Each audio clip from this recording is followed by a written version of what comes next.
CMR family mall ఇప్పుడు మన కేపీహెచ్బీలో ఫిబ్రవరి 10వ తేదీన ప్రముఖ నటి శ్రీలీల గారిచే ఘన ప్రారంభం. Hi hello welcome to our channel. ఈరోజు మనతో పాటు ఉన్నారు ప్రముఖ జ్యోతిష్య వాస్తు పండితులు, జ్యోతిష్య వాస్తు శిక్షణ నిపుణులు, మహాగౌరి ఉపాసకులు శ్రీ దింటకుర్తి మురళీకృష్ణ గారు. నమస్కారం గురువు గారు. నమస్తే హరి ఓం శివ. సార్, శ్యామలాదేవి నవరాత్రులు అయితే మొదలు కాబోతున్నాయి. ఈ శ్యామలాదేవి నవరాత్రుల్లో ఎలా చేస్తే అమ్మవారిని ఏ విధంగా ఆరాధిస్తే మనకు బాగుంటుందంటారు? మనకి నవరాత్రుల గురించి తెలుసు, అంటే ఆశ్వేజ మాసంలో వచ్చే శరణ నవరాత్రుల గురించి అందరికీ తెలుసు. చైత్ర మాసంలో వచ్చే లలిత నవరాత్రుల గురించి కూడా చాలామందికి తెలుసు. బట్ ఇవి కాకుండా ఇంకొక రెండు గుప్త నవరాత్రులు అని చెప్పి శాస్త్రంలో చెప్పబడింది అనమాట. ఆషాఢ మాసంలో వచ్చే నవరాత్రుల్ని వారాహి నవరాత్రులని, అలాగే మాఘమాసంలో వచ్చే నవరాత్రుల్ని మనకి శ్యామల నవరాత్రులు అని అంటారన్నమాట. అంటే మరి మాఘమాసం రేపు అమావాస్య తర్వాత 10వ తారీఖు నుంచి ఈ నవరాత్రులు స్టార్ట్ కాబోతున్నాయి. ఈ నవరాత్రులు చేస్తే అసలు ఏంటి ఉపయోగం? అసలు శ్యామలాదేవి అంటే ఎవరు? రాజశ్యామలాదేవి అంటే ఎవరు అసలు? ఫస్ట్ ఆఫ్ ఆల్ ఆమె గురించి మనం తెలుసుకుందాం. ఈవిడనే మాతంగి అని, లఘుశ్యామల అని, ఉచ్చిష్ట చండాలి అని చెప్పి రకరకాలుగా పేర్లతో పిలుస్తూ ఉంటారు. అంటే మతంగ మహర్షికి పుట్టినావిడ మాతంగి అని అంటారన్నమాట. అంటే ఆయన మతంగ మహర్షి అంటే కొన్ని లోకాలను సృష్టించే శక్తి ఉంది ఆయనకి.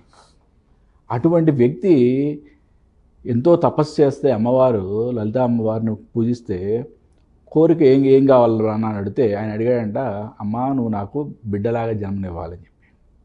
అందుకనే ఆ మహర్షికి మతంగ మహర్షికి మాతంగి అనే రూపంలో ఆవిడ పుట్టింది. లలితా పరాభట్టారిక దేవత ఆవిడే కదా మనకి సుప్రీం ఎనర్జీ అంటాం మనం. ఆవిడికి నలువైపులా నలుగురు మెయిన్ ఇంపార్టెంట్ పర్సన్స్ అంటాం, వారాహి, మాతంగి అట్లా. అంటే ఈ మాతంగి అనే ఆవిడ లలితా పరాభట్టారిక దేవతకి మంత్రిని అని మనకి పురాణాల్లో చెప్పబడి ఉంది.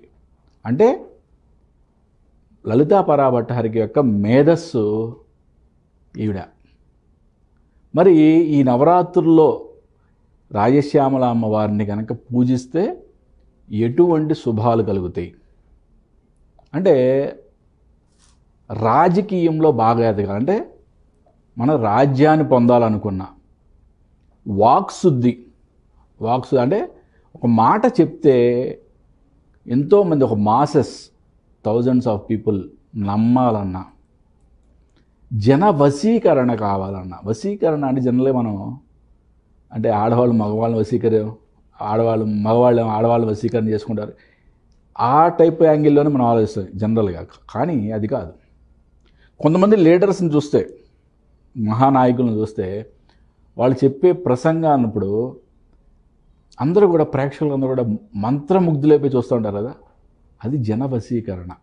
అటువంటి వశీకరణ కావాలన్నా కూడా రాజశ్యామల యొక్క ఉపాసన చేయాలి.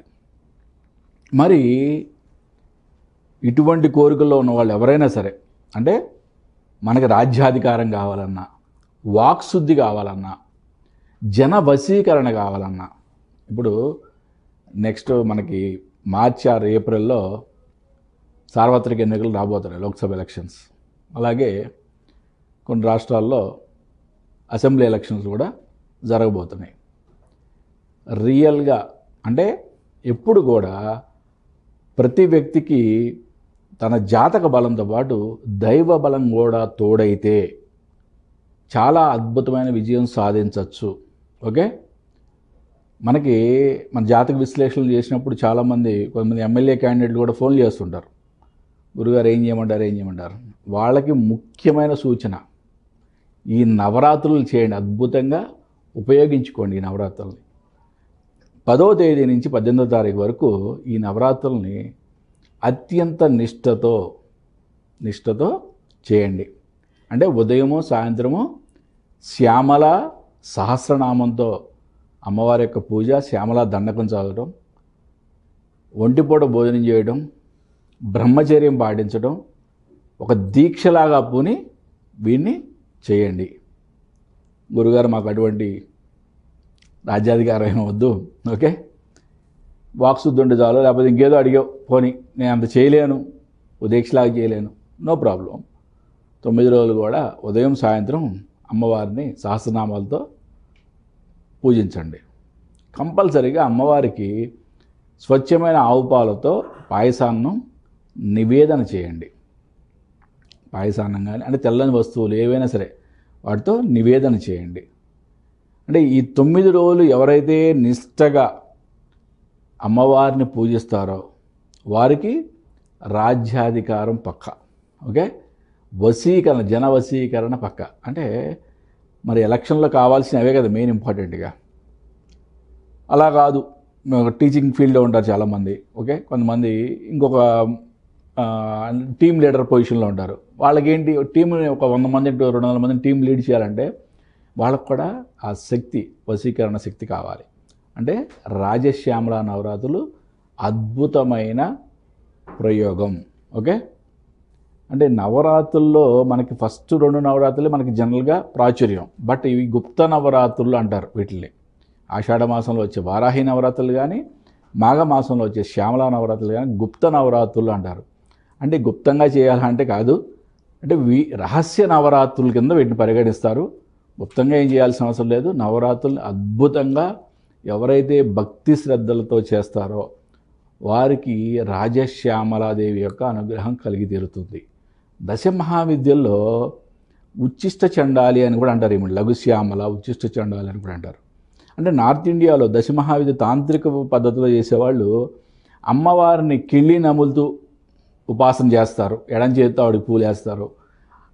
అన్నం తినే అంటే ఎంగిలి అన్నాన్ని నైవేద్యంగా పెడతారు. ఉచ్చిష్ట చండాలి అంటే ఆవిడికి అలాగే చేయాలి అని చెప్పి తంత్రశాస్త్రంలో చెప్పబడింది అనమాట. కాబట్టి ఆ విధమైన ఆరాధనలు అస్సాంలో జరుగుతూ ఉంటాయి. మనకి మామూలుగా రాజశ్యామల అమ్మవారిని సాత్వికమైన పద్ధతిలో అంటే దక్షిణాచారంలో మామూలుగా నేను ఎలా చెప్పానో అమ్మవారి యొక్క సహస్రనామాలతో పూజించి చక్కగా పాయసాన్నం నివేదన చేసి 9 రోజులు కూడా అత్యంత అద్భుతంగా చేయండి. సూపర్, అంటే అద్భుతమైన ఫలితాలు మీకు వస్తాయి. ఈ 9 రోజుల్లో ఏ మంత్రంతో జపించాలంటారు సార్? అసలు రాజశ్యామల సహస్రనామాల్లో ఏ ఒక్క మంత్రం పట్టుకున్నా కూడా మీకు అద్భుతమైన ఫలితమే. ఓకే, కానీ కంపల్సరీగా మీరు సహస్రనామం పొద్దున్న సాయంత్రం కంపల్సరీగా చేయాలి. ఎందుకంటే ఇది ఒక దీక్షలాగా చేయాలి. దీక్షలాగా చేస్తేనే ఈ నవరాత్రులు అనేది ఒక అద్భుతమైన ఫలితం ఉంటుంది. 9 రోజులు మధ్య మాంసాదులకు, స్త్రీతో సంభోగానికి, వీటన్నిటికీ దూరంగా ఉంటారు. ఎగ్జాక్ట్లీ నాన్న. దంపతులు బ్రహ్మచర్యం పాటించాలి. కంపల్సరీగా ఒక పూట భోజనం చేస్తే మంచిది. ఎవరైనా ఆరోగ్యం సహకరించిన వాళ్ళు ఉంటే ఒక పూట భోజనం చేసి ఒక పూట పలహారం చేయండి. Thank you sir. ఈ శ్యామలాదేవి నవరాత్రులు ఎలా చేయాలి, ఎలా చేస్తే మనం అనుకున్న ఫలితాలు రీచ్ అవుతాం, అదేవిధంగా రాజకీయంలో రాజయోగం కానివ్వండి, ఉద్యోగంలో ఉన్నటువంటి వారు వాళ్ళ మాట నెగ్గాలంటే ఈ దేవి నవరాత్రులు చేస్తే, శ్యామలాదేవి నవరాత్రులు చేస్తే చాలా అద్భుతంగా ఉంటుందని వివరించారు. Thank you sir. Hari Om Shiva. చూశారు కదా, ఇది వాటి కార్యక్రమం. మరో కార్యక్రమంలో మళ్ళీ కలుద్దాం. Thank you.